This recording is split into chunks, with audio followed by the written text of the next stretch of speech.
नमस्कार दोस्तों, पिछले वीडियो लेक्चर के अंदर हमने कोशी का मध्यमान प्रमेय पढ़ा था और आपको मैंने क्वेश्चन भी करवाए थे। तो देखिए क्या पढ़ा था हमने कि एफ डैश सी अपॉन जी डैश सी बराबर किसके था, F B minus F A upon में जी बी माइनस जी ए।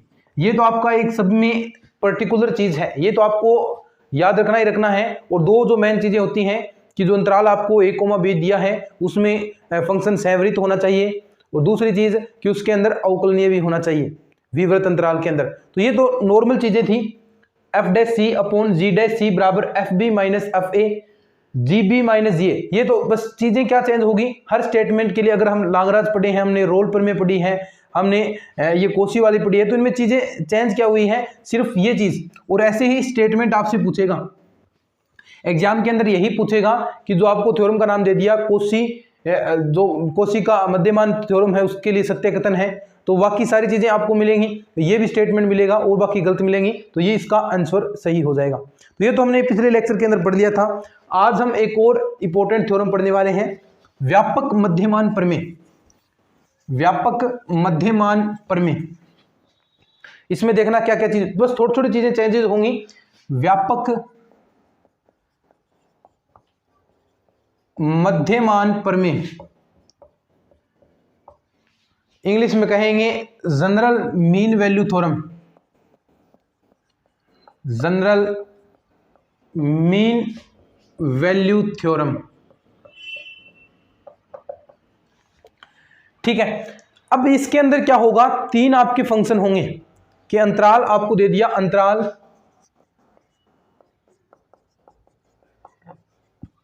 ए कोमा बी में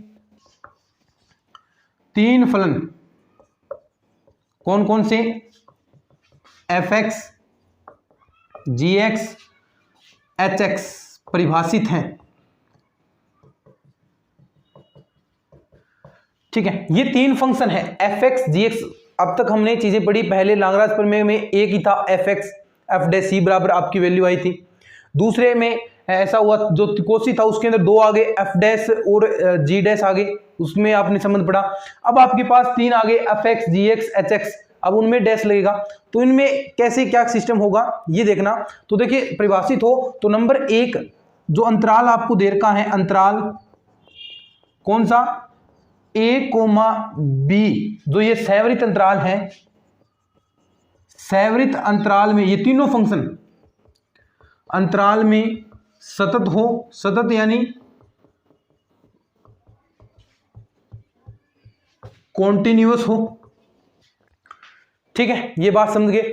दूसरी चीज क्या थी कि जो ये अंतराल दिया है इसके विवृत अंतराल के अंदर, यानी एक में तो सैवृत का अर्थ आपको पता है कि इसके अंदर तो ये ए बी शामिल होंगे, लेकिन विवृत अंतराल के उनमें उसके मध्य की जो संख्याएं हैं वो शामिल होती हैं, जो आपके छोर हैं वो शामिल नहीं होंगे। अब ए कोमा बी इसके अंदर तो शामिल है, लेकिन विवृत अंतराल आ जाएगा उसके अंदर ए बी शामिल नहीं है, इनके मध्य जो वैल्यू होगी वो शामिल होगी। तो दूसरी चीज क्या होती है कि विवृत अंतराल के अंदर, नंबर दो, विवृत अंतराल ए कोमा बी में, इस अंतराल के अंदर अवकलनीय होना चाहिए, अवकलनीय हो, यानी अवकलनीय होना चाहिए इस अंतराल के अंदर ए कोमा बी के अंदर, डिफरेंशिएबल होना चाहिए। अब ये तो चीजें थी लगभग सभी के लिए सेम थी, और मैंने कहा जैसे जैसे थ्योरम के स्टेटमेंट्स परिवर्तित होंगे उसी हिसाब से ही इनके वैल्यूज चेंजेस होती जाएंगी, इनके तरीके चेंजेस होते जाएंगे सोल्व करने के, इनके जो सूत्र हैं वो चेंजेस होते जाएंगे। तो अब ऐसा है तो आपको जो मेन, तो इसके अंदर तो कम से कम आप लिखते हैं ना, तो कम से कम ये चीजें होती हैं, तो कम से कम बिंदु सी कहां से बिलोंग होगा, जो आपको अंतराल दिया है ए कोमा बी में कम से कम एक ऐसा बिंदु सी विद्यमान होगा, विद्यमान होगा जिसके लिए, ये देखो थोड़े से थ्योरम वाले हैं ना, इसमें आपको थोड़े इंटरेस्टेड कम आते हैं चीजें, क्योंकि देखिए जो कैलकुलेशन होती है तो उसमें आपका जो कॉन्स्टेंटेशन है वो पूरी रहती है कैलकुलेशन के अंदर, लेकिन ये थ्योरम वाले पोर्शन है तो उसके अंदर आपको ये चीजें याद रखनी पड़ेंगी, और याद रखनी पड़ेंगी, यानी थ्योरी टाइप है, सब कुछ चीजें थ्योरी टाइप है, ज्यादा इसके अंदर क्वेश्चन वगैरह वैसे नहीं आते, ये स्टेटमेंट्स वगैरह यही पूछे जाते हैं। लेकिन उसके बाद जो न्यूमेरिकल एनालिसिस बुक आएगी, स्थिति विज्ञान, गति विज्ञान, ये जो बुकें हैं उनमें आपको थ्योरी कम मिलेगी और प्रैक्टिस के लिए क्वेश्चन आपको ज्यादा करने होते हैं। जो कंसेप्ट समझा उसके बाद क्वेश्चन करने होते हैं। न्यूमेरिकल एनालिसिस के अंदर ऐसा ही है, ऐसा, लेकिन इनमें जो है इसके अंदर थ्योरी में आते हैं, चाहे ग्रुप थ्योरी हुई आपकी, ये बुक हुई, लेकिन अवकल समीकरण उसके अंदर आपको इंटरेस्टेड आया था क्योंकि उसके अंदर चीजें जबरदस्त चीजें थी, आपको क्वेश्चन सोल्व CF PI ऐसे निकालने, वहां पर आपको इंटरेस्ट आया था। लेकिन यहाँ पर ये चीजें हैं तो ये स्टेटमेंट आपको याद रखने पड़ेंगे, ठीक है, क्योंकि एक 2-2 3-3 क्लासेज में एक क्वेश्चन आपका कंफर्म हो रहा है तो आपको ये चीजें याद रखनी पड़ेंगी। तो अगर ऐसा हो ताकि जिसके लिए क्या होना चाहिए, देखो F'C, ठीक है, उसके बाद FA, ये देखो सारणिक लेना है इसका, FB, उसके बाद F' यानी दूसरे फंक्शन के लिए G'C, क्योंकि देखो C बिंदु लिया ना हमने, G'C, फिर ये GA, GB, आगे आगे H के लिए आएगा H'C, आगे HA, HB के लिए, और ये बराबर होना चाहिए किसके, इक्वल होना चाहिए 0 के, ठीक है। ये इनका सारणिक वैल्यू निकालेंगे और यहां से जो वैल्यू आपको मिलेगी C की, वो किस में से बिलोंग होनी चाहिए, C बिलोंग टू होगा आपका A, B में से। तो ये अगर देखो ये स्टेटमेंट चेंज हो गई ना, यहां से देखो ये चीजें अब चेंज हो रही हैं। हमने रोल प्रमेय के अंदर अलग स्टेटमेंट पढ़ा था, लांगराज के अंदर ये चीज अलग पड़ी थी, 2 चीजें सेम थी, लेकिन ये तीसरी चीज है, मैंने आपको पहले कहा था कि ये चीज ये बदलेगी, बाकी चीजें सेम टू सेम वैसी की वैसी रहेंगी। तो यही परिवर्तन हो रहा है इसी के अंदर। अब इसमें कुछ स्पेशल कंडीशन आती हैं, जैसे कि अगर आपको जो ये HX है आपका कांस्टेंट वैल्यू मिल जाए तो ये कोशी में कन्वर्ट हो जाएगी। जो आपने पिछले लेक्चर के अंदर कोशी मध्यमान थ्योरम पढ़ी थी, अगर HX बराबर, यानी ये जो आपके पास HX आपने माना है ये कांस्टेंट राशि है, कांस्टेंट होगा तो देखना HX ये H'C कांस्टेंट है तो ये 0 हो गया, और यहां से जो वैल्यू आएगी वो आपकी जो पहले आपने निकाली थी वही जो कोशी की पड़ी थी वही आ जाएगी। जैसे देखो अभी मैं आपको बताता हूं, ये एक बार लिखो, इसको स्क्रीनशॉट वगैरह लेना है, देखो अच्छे से लिखो, बाकी नोट्स आपको टेलीग्राम पर मिल जाते हैं तो ज़्यादा आपको दिक्कतें नहीं होगी। तो इसको थोड़ा सा लिखना चाहता है वो लिख लो एक बार,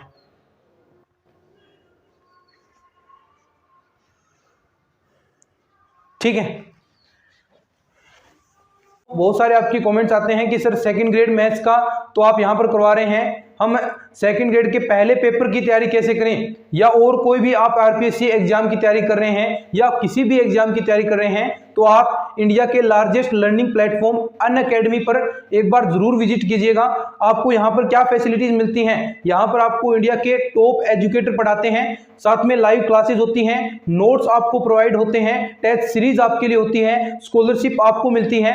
अगर आप सब्सक्रिप्शन लेते हैं, आपको यहाँ पर सब्सक्रिप्शन लेना होता है, वहां पर ये तब ये आपको सुविधाएं मिलती हैं, और सब्सक्रिप्शन भी बहुत सस्ता है यहाँ पर। अगर आप ये सब्सक्रिप्शन लेंगे, देखो एक ऑफर और इसमें है, सब्सक्रिप्शन आप लेंगे वहां पर एक रेफरल कोड का नाम आएगा, यानी जैसे ही अनअकैडमी आप डाउनलोड करेंगे तो रेफरल कोड आएगा, और रेफरल कोड आप GBK10, देखो जैसा कि आपको दिखाई भी दे रहा है, ये रेफरल कोड का आप अगर यूज करेंगे तो आपको 10% डिस्काउंट मिल जाएगा तुरंत प्रभाव से आपके कोर्स में। और लंबी तैयारी कर रहे हैं तो आपके लिए बेस्ट होगा, लंबी तैयारी अनअकैडमी पर कर रहे हैं तो आपके लिए अनअकैडमी बेस्ट है। आप 2 साल का सब्सक्रिप्शन लेते हैं, 1 साल का सब्सक्रिप्शन लेते हैं तो उस हिसाब से आपके मंथली कॉस्ट है वो लगभग 250 से 300 रुपए के ही बीच में पड़ेगी। तो आप लंबा कोर्स लें, 1 मंथ की बजाय मैं तो आपको यही रिकमेंड करूंगा कि अच्छे से, क्योंकि सेकंड ग्रेड अभी काफी टाइम है तो आप अच्छे से उसकी प्रिपरेशन कर सकते हैं। तो यहाँ पर और लेटेस्ट कोर्सेज भी यहाँ पर आप चल रहे हैं वो भी आप ज्वाइन कर सकते हैं, लेकिन रेफरल कोड में ये जरूर यूज कीजिएगा GBK10, आपको 10% डिस्काउंट मिल जाए। यहाँ पर भी आप इसके नोट्स बना सकते हैं और नोट्स आपको प्रोवाइड भी होते हैं, तो दोनों तरीकों से आप बना सकते हैं। क्लास के अंदर भी कुछ विद्यार्थी बनाते हैं, कई नोट्स डाउनलोड करके भी बनाते हैं। नोट्सों में थोड़ा सा मैटर आपको अधिक मिलता है, कुछ चीज़ें आपको यहाँ पर ज़्यादा डेफिनेशन नहीं लिखाते, वहाँ पर अच्छे से डेफिनेशन लिखी हुई मिलती है, तो थोड़ा बहुत चेंज है, ज़्यादा वैसे कोई चिंता की बात नहीं है। कोई यहाँ से बना रहा है तो भी ठीक है, चीज़ें तो वही करवाता हूँ। अब देखो एक नोट लगाना है आपको,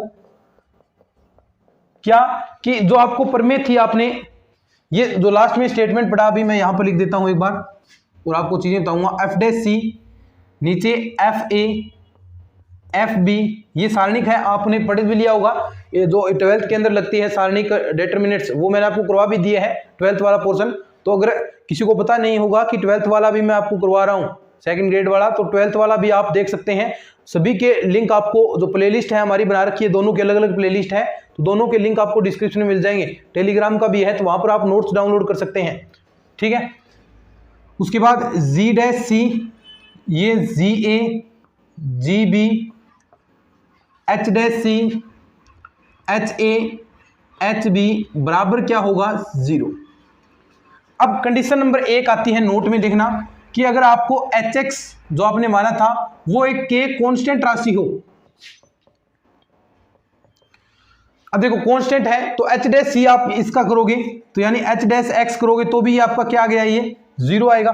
तो यहां पर एक्स की जगह अगर आप ए लेते हैं तो वो आपका क्या आएगा, वही के आएगा, क्योंकि कांस्टेंट में कहां पर रखोगे, कोई फर्क नहीं है। एच बी बराबर भी क्या आएगा, के आएगा। ये वैल्यूज आप यहां पुट कर दो, क्या इससे कोशी का मध्यमान प्रमेय आपको प्राप्त होगा।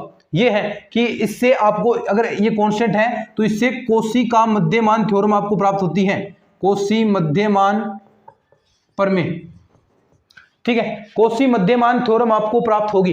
तो ये वैल्यूज हम यहां पर पुट करते हैं। देखो ये चीजें ऐसी कैसी हैं, एफ डैश सी, जी डैश सी, यहां एच डैश सी की जगह क्या आएगा, 0 कर लो। एफ ए ऐसा कैसा, यहां नीचे एफ बी, यहां भी ऐसा कैसा, जी ए और जी बी। अब देखो एच ए और एच बी की जगह क्या आएगा, एच ए की जगह देखो के कांस्टेंट है तो के कांस्टेंट राशि आएगी। अब देखो इनका प्रसार करते हैं, बराबर क्या है 0। प्रसार करेंगे, पहली पंक्ति को मैं इसके अनुसार करता हूं तो एफ डैश सी क्या होता है, देखो ये हट गया, इसका गुणा इसके साथ, यानी अंदर क्या होगा, जी ए के माइनस का जी बी के, ठीक है, प्लस माइनस, ये माइनस आएगा, पता है आपको ये चीजें, माइनस प्लस, देखो क्रम से चलती है, प्लस माइनस प्लस। और पहली चाहे आप पंक्ति से कर लो चाहे प्रसार से, तो मैं पहली पंक्ति से कर रहा हूं। तो अब आगे माइनस का जी डैश सी मैंने लिया, तो अंदर देखना क्या आएगा, इनटू में ये मिस होगी और ये होगी, तो इसमें एफ ए के माइनस का एफ बी के और बराबर क्या है 0। देखो ये माइनस का है तो इधर जाएगा, आपका प्लस का हो गया। तो एफ डैश सी, और यहां से देखो कॉमन भी आ रहा है, के दोनों में कॉमन आ रहा है, तो के आप बाहर निकाल सकते हैं। तो एफ डैश सी के मैंने बाहर निकाल लिया पहले ही, अंदर क्या बचा, जी ए माइनस का जी बी, ठीक है, बराबर है, देखो बराबर क्या है, जी डैश सी, और ऐसा ही के यहां पर मैंने बाहर निकाल लिया, अंदर क्या बचा, एफ ए माइनस का एफ बी, ठीक है। अब देखो ध्यान से चीजें अगर आपको समझ में आ रही हैं, अब के से तो के आपका कैंसिल हो गया, ठीक है। अब देखो एफ डैश सी, मैं देखो भाग दे रहा हूं, एफ डैश सी अपॉन में जी डैश सी कर दिया मैंने, इसका इसमें भाग दे दिया। नीचे तक दिख रहा है क्या, शायद दिख नहीं रहा, ऊपर लिखता हूं मैं, कोई बात नहीं ऊपर लिख देंगे, यहां लिखता हूं मैं, यहां कर देंगे।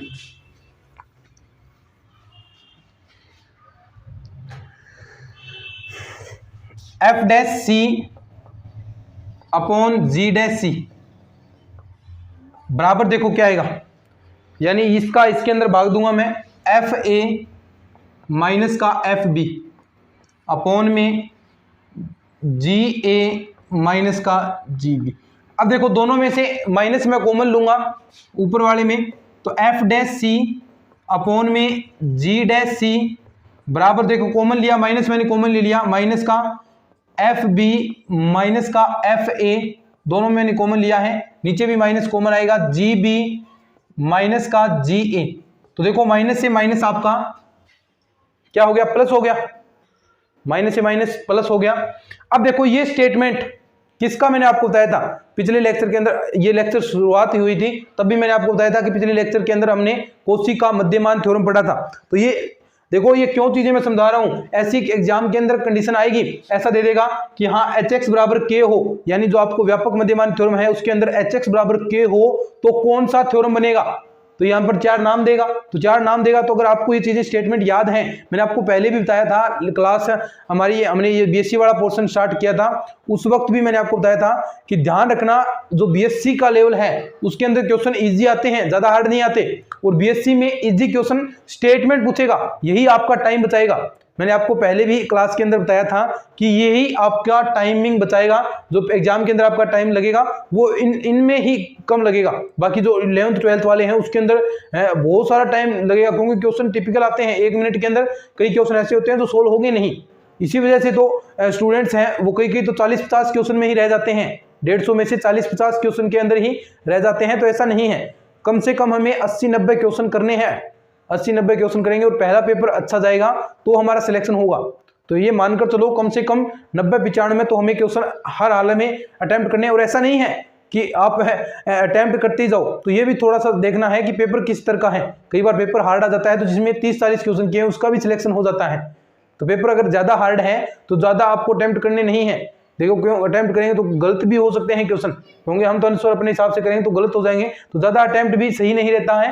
तो ये नहीं कि 105 कह दिया तो 105 ही करने हैं, वो तो पेपर जाएगा, पेपर हार्ड है तो आप 50-60 करोगे तो भी आपका सिलेक्शन हो जाएगा। तो ये पेपर पर डिपेंड करता है, और पेपर अच्छे ही लेवल का पूछा जाता है तभी क्वेश्चन अटेम्प्ट नहीं होते।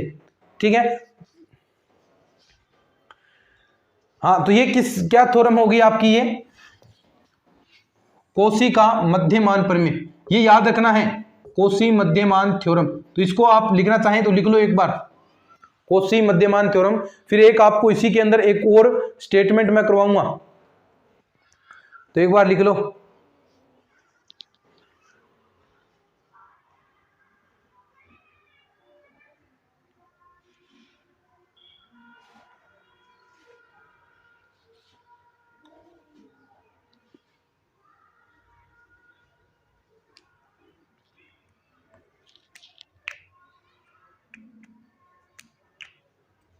लिख लिया होगा, चलो अब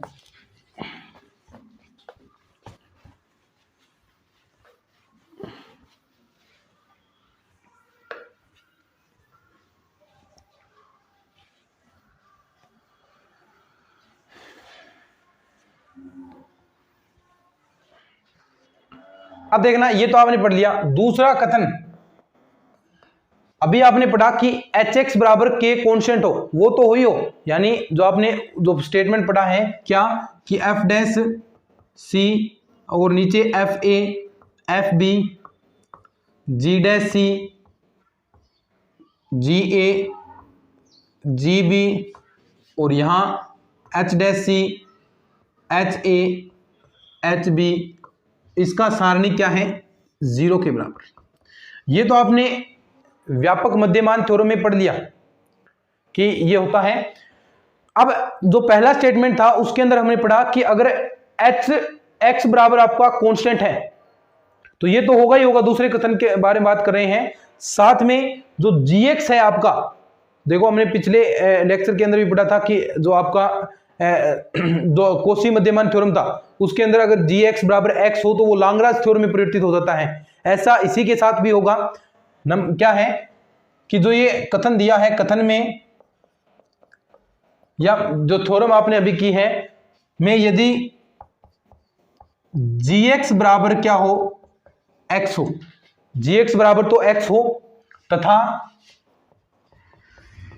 एच एक्स बराबर के यानी कोई कांस्टेंट हो, तो आपको जो थ्योरम है कौन सी प्राप्त होगी, लांगराज। अभी पिछले में तो आपने कोशी में कन्वर्ट कर दिया, अब आपको लांगराज थ्योरम मिलेगी। तो लेने पर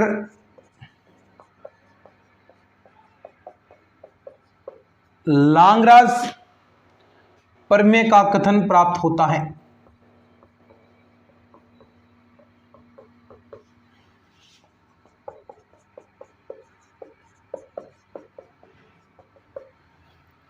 ठीक है कि एच एक्स बराबर के कॉन्स्टेंट ले रहे हैं तो आपको लाग्रांज प्रमेय है उसका कथन प्राप्त होगा, उसका स्टेटमेंट आपको प्राप्त होगा। कैसे, अभी हम इसको प्रूफ करते हैं। देखो सबसे पहले gx बराबर क्या माना है आपने, x, hx बराबर क्या था, k। अब वैल्यू निकालेंगे, जो चीजें निकालनी है। तो देखो g डैश c आप निकालोगे तो आपके पास क्या प्राप्त होगा, 1, ठीक है। और जी ए, यहां पर अगर आप जी ए करते हो तो आपके पास क्या मिला, a। जी बी यानी x की जगह b रखोगे तो आपको क्या मिला, b ही मिलेगा। ऐसे ही अगर आप यहां पर करते हैं एच एक्स बराबर तो कांस्टेंट है, लेकिन आप एच डैश एक्स करोगे तो आपके पास क्या वैल्यू आएगी, 0। दूसरी चीज कि अगर आप एच ए बराबर लोगे तो देखो कांस्टेंट है तो वही, तो आपको चाहे कुछ भी रख लो उसके अंदर तो वापस वही वैल्यू प्राप्त होगी, के आ गया। एच बी बराबर करोगे तो भी आपको क्या मिलेगा, के ही मिलेगा। और एच डैश सी बराबर आपको एक्स है तो ये एच डैश सी बराबर भी है, एच डैश सी बराबर यानी एक्स की जगह रखोगे तो भी ये रिजल्ट आपका क्या है, 0 ही है। अब ये वैल्यूज जो आपने निकाली हैं ये सारी वैल्यूज आप इस फॉर्मूले के अंदर रखेंगे और फिर इसका जो डिटरमिनेंट्स है सारणिक का मान निकालेंगे तो क्या रिजल्ट प्राप्त होता है, क्या वो लाग्रांज प्रमेय का ही स्टेटमेंट प्राप्त होगा, तो ये हमें निकालना है। तो देखो निकालते हैं, सारी वैल्यूज अब मैं यहां पर पुट करूंगा। एफ डैश सी तो ऐसा कैसा रहेगा, ठीक है। एफ ए भी ऐसा ही रहेगा, एफ बी भी ऐसा ही रहेगा। चेंजेस क्या होंगे ध्यान रखना, कौन सी चीज बदलेगी, जी डैश सी, जी एक्स बराबर आपने एक्स माना है तो जी डैश सी क्या था, 1। देखो ये अभी मैंने निकाला था 1। जी ए बराबर क्या था, देखो ए। जी बी बराबर क्या है, बी। और यहां पर एच डैश सी बराबर क्या आया है, 0, क्योंकि कांस्टेंट माना था आपने, 0 आएगा। एच ए बराबर वही कांस्टेंट के और के। अब इसका प्रसार हम करते हैं और देखते हैं कि क्या रिजल्ट्स आपको प्राप्त होते हैं, क्या वो लाग्रांज मध्यमान थ्योरम आपने पढ़ा था कि क्या वो आपको प्राप्त होता है या नहीं होता।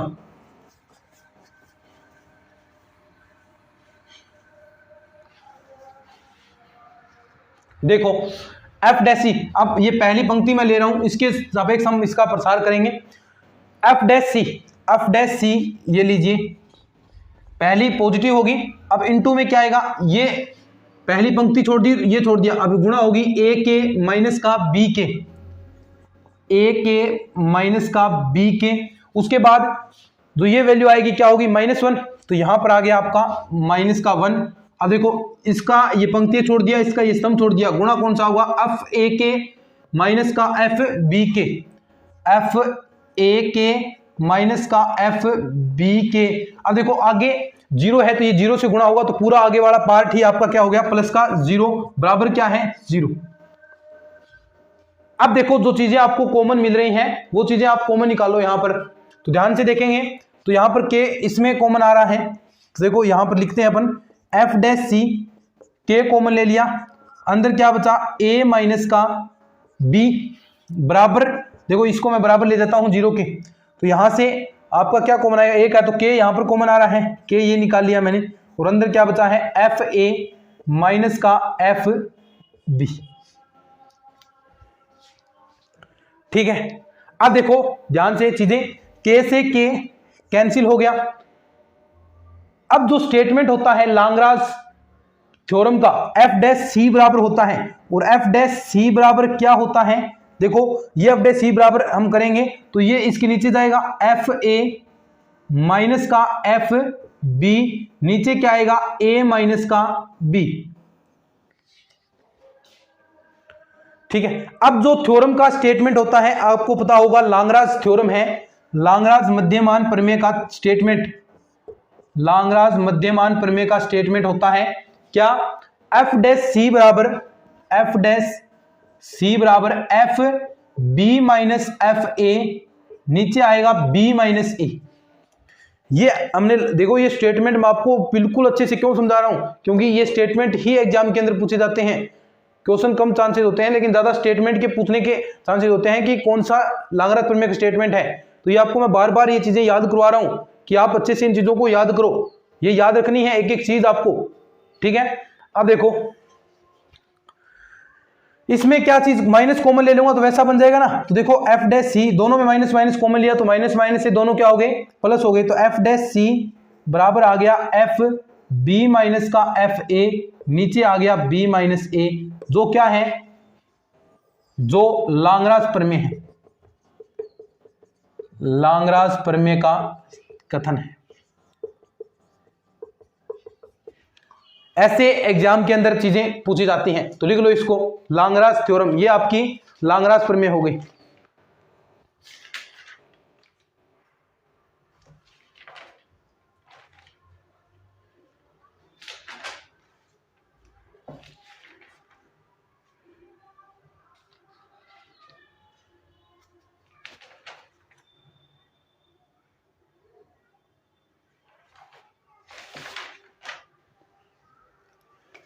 ठीक है, अब देखो जो हमने अब तक जो थ्योरमें पढ़ी हैं उसका थोड़ा सा आपको बता देता हूं कि हमने क्या क्या स्टेटमेंट पढ़े हैं, ताकि आपको ये चीजें याद रहें। याद रखनी बहुत जरूरी है इन चीजों को, थोड़ा सा इनको एक दो बार रिपीट करेंगे तो ये चीजें ऑटोमेटिक याद रहेंगी। सबसे पहले हमने कौन सी थ्योरम पढ़ी थी, रोल प्रमेय। तो रोल प्रमेय के लिए देखिए क्या स्टेटमेंट था, रोल प्रमेय, रोल थ्योरम क्या थी, वही चीजें जो चीजें कॉमन है वो मैं नहीं बताऊंगा।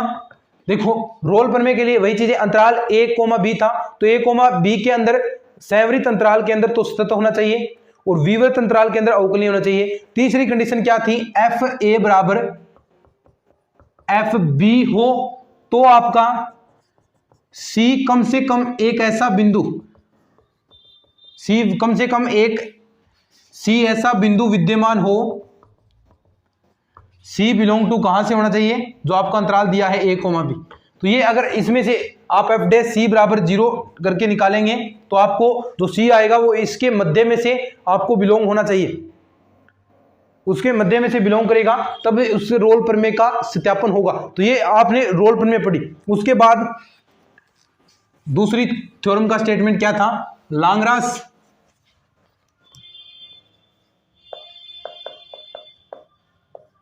लाग्रांज प्रमेय।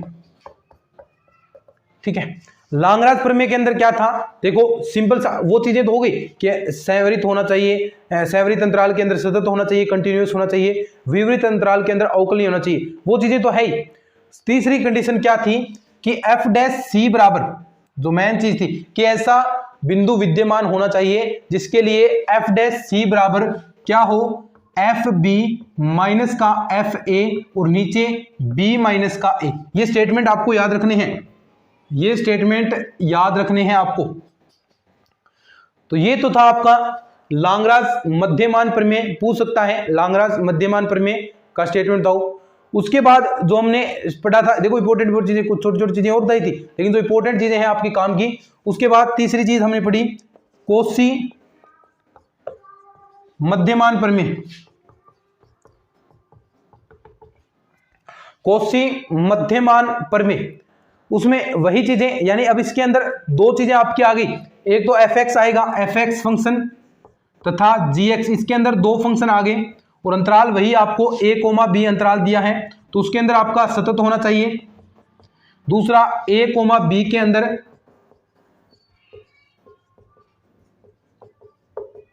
अवकलनीय होना चाहिए, ये तो होना ही होना चाहिए। उसके साथ साथ क्या होना चाहिए कि देखिए ये हो तो कम से कम एक ऐसा बिंदु सी विद्यमान होना चाहिए, कम से कम एक ऐसा बिंदु सी विद्यमान होना चाहिए जिसके लिए एफ डैश सी अपॉन जी डैश सी, एफ डैश सी अपॉन जी डैश सी बराबर क्या होगा, एफ बी माइनस का एफ ए, नीचे क्या जी बी माइनस का जी ए, ये होना चाहिए। तो ये जो स्टेटमेंट है वो आपको याद रखने, अच्छे से याद रखना इनको। ठीक है, उसके बाद जो आज हमने पढ़ा उसको भी लिखवा देता हूं।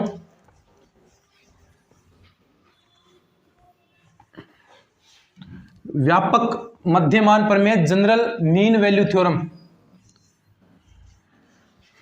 आज हमने पढ़ी general mean value theorem, general mean value theorem यानी व्यापक मध्यमान प्रमेय। और उसका स्टेटमेंट वही, यानी इसके अंदर तीन आपके फंक्शन आ गए, कौन कौन से? एक तो f(x), g(x), h(x), ये तीन फंक्शन आपके आए। अंतराल आपको वही दिया है a, b, उसके अंदर आपका फंक्शन सतत होना चाहिए, अवकलनीय भी होना चाहिए। उसके साथ साथ c एक कम से कम एक ऐसा बिंदु c उस अंतराल के अंदर विद्यमान होना चाहिए जिसके लिए देखो क्या हो, f'(c), fa, fb, आगे ga, g'(c), ga, gb, और उसके बाद h के लिए h'(c), ha, hb बराबर क्या होना चाहिए? 0। और उसमें हमने एक शर्त भी पढ़ी थी कि अगर आपको hx बराबर, देखना एक नोट लगाया था हमने, ये चीज याद रखनी है, hx बराबर अगर आपको कांस्टेंट दे दे, hx बराबर आपको कांस्टेंट दे दे, तो ये थ्योरम किस रूप में कन्वर्ट हो जाएगी? जो आपने पिछला थ्योरम पढ़ा था, कॉची मध्यमान प्रमेय, कॉची मध्यमान प्रमेय। और दूसरा कि अगर gx बराबर आपको x दे दे और hx बराबर आपको कांस्टेंट दे दिया, तो जो ये आपका स्टेटमेंट है वो लाग्रांज मध्यमान प्रमेय, लाग्रांज मध्यमान प्रमेय में कन्वर्ट हो जाएगा। ठीक है, तो ये है आपका जो थ्योरम थी। एक दो चीजें और रही हैं इसके अंदर, घात सीरीज है, टेलर प्रमेय है, फिर ये आपका कंप्लीट हो जाएगा।